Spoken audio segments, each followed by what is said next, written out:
Anda pasti tahu dong semboyan Bhinneka Tunggal Ika? Jelas tahu. Tapi pernah kepikiran nggak gimana sih konsep persatuan dalam keragaman ini sebenarnya diajarkan? Nah, kali ini kita bakal bedah sebuah kerangka pendidikan yang menarik banget soal ini. Dan yang lebih penting lagi, di mana sih sebenarnya batas toleransi itu ditarik? Coba deh bayangin sejenak, gimana kalau dunia ini isinya cuma satu warna aja? Misalnya semuanya putih, bunga putih, baju putih, langit juga putih. Wah, pasti bosen banget ya kan? Nah, pertanyaan sederhana tapi dalam ini ternyata jadi cara materi yang kita bahas ini buat membuka obrolan soal betapa indahnya perbedaan. Jadi kita akan kupas tuntas sebuah modul pendidikan yang menarik ini. Tujuannya simpel aja, kita mau lihat bareng-bareng, secara netral ya, gimana ide persatuan itu dibangun, tapi di saat yang sama, modul ini juga menetapkan batasan-batasan yang sama jelas, terutama nih dalam konteks keyakinan.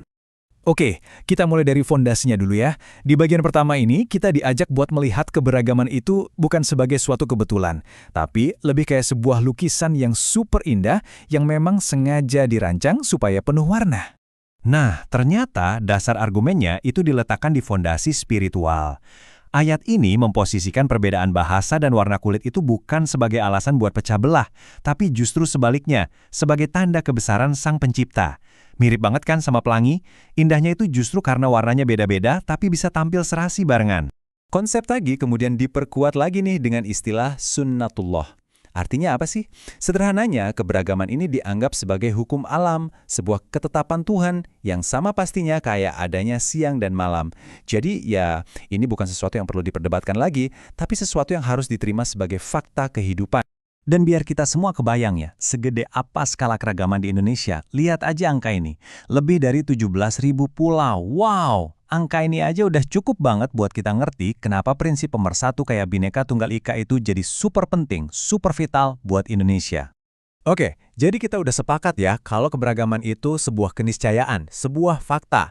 Pertanyaannya sekarang, gimana caranya Indonesia merangkai semua perbedaan itu jadi satu kesatuan? Nah, disinilah kita bakal masuk ke jantungnya semboyan nasional kita dan metafora-metafora kuat yang dipakai buat ngejelasinnya. Yuk, kita juga bedah kata per katanya ya. Bhinneka itu artinya beragam. Tunggal, ya artinya satu. Dan Ika itu artinya itu. Jadi, kalau digabung, meskipun berbeda-beda, tapi pada hakikatnya tetap satu jua. Cuma 3 kata dari bahasa Jawa kuno, tapi jadi fondasi identitas bangsa kita. Dan jangan salah, ini bukan slogan yang baru dibikin kemarin sore loh. Akarnya itu dalam banget. Dari zaman Kerajaan Majapahit, tertulis di Kitab Sutasoma. Fakta bahwa semboyan ini dicengkeram erat sama Garuda Pancasila, itu nunjukin betapa fundamentalnya ide ini buat Indonesia. Nah, biar makin gampang dipahami, modul ini pakai analogi yang kuat banget. Bangsa kita ini diibaratkan kayak satu tubuh manusia. Coba pikirin deh, kalau jari kita aja yang sakit, kan seluruh badan jadi ikut ngerasain demam, meriang, nggak enak kan? Mata, tangan, kaki, semuanya punya fungsi beda-beda, tapi semuanya kerja buat satu tujuan yang sama. Nah, kira-kira begitulah persatuan itu dibayangkan. Oke, prinsipnya udah dapet. Analoginya juga udah kuat. Tapi pertanyaannya, gimana cara nerapin ini semua di kehidupan kita sehari-hari? Gimana caranya semboyan keren ini diterjemahkan jadi etika sosial yang nyata? Nah, disinilah muncul konsep kunci yang namanya muamalah. Jadi kerangka ini secara spesifik membatasi arena persatuan itu di urusan-urusan sosial kemasyarakatan. Kayak apa tuh? Ya kayak jual beli, hubungan sama tetangga, saling tolong-menolong. Inilah lapangan bermain tempat persatuan itu dipraktekkan. Dan aturan mainnya itu disederhanakan jadi 2 pilar utama. Gampang kok. Pertama, dari sisi larangannya, jangan menghina. Titik. Dilarang keras mengejek fisik, ras, atau suku orang lain. Terus, dari sisi perintahnya, wajib menolong. Siapapun tetangga atau teman kita yang butuh bantuan, misalnya sakit atau kelaparan, wajib dibantu. Nggak peduli latar belakangnya apa. Dan nggak cuma itu, kerangka ini juga secara tegas banget menentang yang namanya asabiyah. Apaan tuh? Ya gampangnya, ini adalah fanatisme buta terhadap kelompok sendiri atau rasisme. Sikap yang ngebela kelompoknya sendiri mati-matian sekalipun salah sambil ngerendahin kelompok lain, nah itu dilarang keras. Oke, sekarang kita masuk ke bagian yang paling bernuansa dan mungkin paling penting dari semuanya.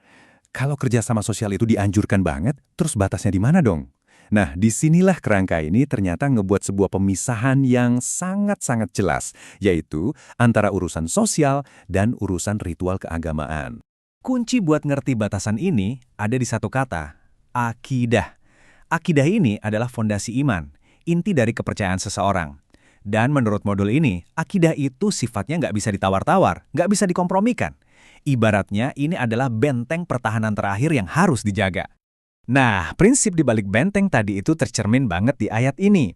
Untukmu agamamu dan untukku agamaku. Penting nih, ini ditafsirkan bukan sebagai kalimat permusuhan, sama sekali bukan. Tapi lebih sebagai pengakuan bahwa ada batas yang jelas dan harus saling dihormati, khususnya dalam urusan ibadah. Nah, disinilah kita bisa lihat contoh-contoh praktisnya. Cuma perhatiin deh bedanya.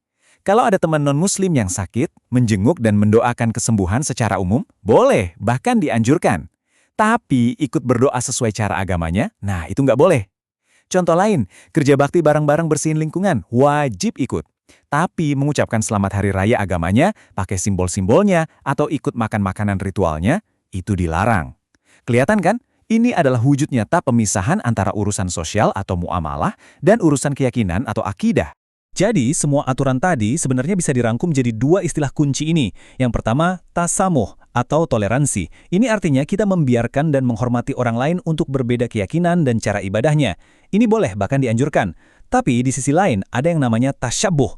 Ini artinya meniru-niru ritual atau simbol-simbol khas agama lain. Nah, yang inilah yang dilarang keras dalam kerangka ini. Oke, mungkin semua aturan tadi kedengarannya masih agak abstrak ya. Boleh ini, nggak boleh itu. Nah untungnya sumber yang kita bahas ini ngasih sebuah studi kasus yang simple banget biar kita bisa lihat gimana semua ini bekerja di dunia nyata. Yuk kita lihat kisah Budi dan Made ini. Pertama, soal toleransi sosial. Waktu Made lagi bakar dupa buat ritualnya, Budi nunjukin rasa hormat dengan cara diam-diam menyingkir, tanpa nunjukin muka nggak suka. Kedua, soal menjaga akidah. Pas Made ngajak Budi buat ikut berdoa di pura, Budi dengan sopan menolak. Dan ketiga, soal kewajiban kemanusiaan. Pas rumah Made kebanjiran, Budi jadi orang pertama yang datang bawa makanan dan selimut. Keren kan? 3 prinsip itu, toleransi, jaga akidah, dan tolong-menolong, bisa jalan barengan. Jadi kalau kita lihat lagi, kerangka ini tuh kayak dibangun lapis demi lapis ya. Dimulai dari keyakinan bahwa keragaman itu indah dan memang rancangan Tuhan. Terus diperkuat sama semboyan nasional Bhinneka Tunggal Ika dan analogi satu tubuh. Lalu diwujudkan dalam aturan sosial, muamalah yang mendorong kita buat kerjasama, tapi di saat yang sama tetap memasang pagar yang jelas buat melindungi inti keyakinan atau akidah dari peniruan ritual atau tasyabuh. Nah, pada akhirnya, setelah kita membedah satu kerangka pendidikan ini, mungkin muncul satu pertanyaan yang lebih besar buat kita semua renungkan. Gimana caranya sebuah masyarakat manapun di dunia ini, bisa menemukan titik keseimbangan yang paling pas antara dorongan untuk jadi satu bangsa yang utuh, dengan keharusan untuk tetap menghormati batas-batas jelas yang dimiliki setiap komunitas yang beragam di dalamnya.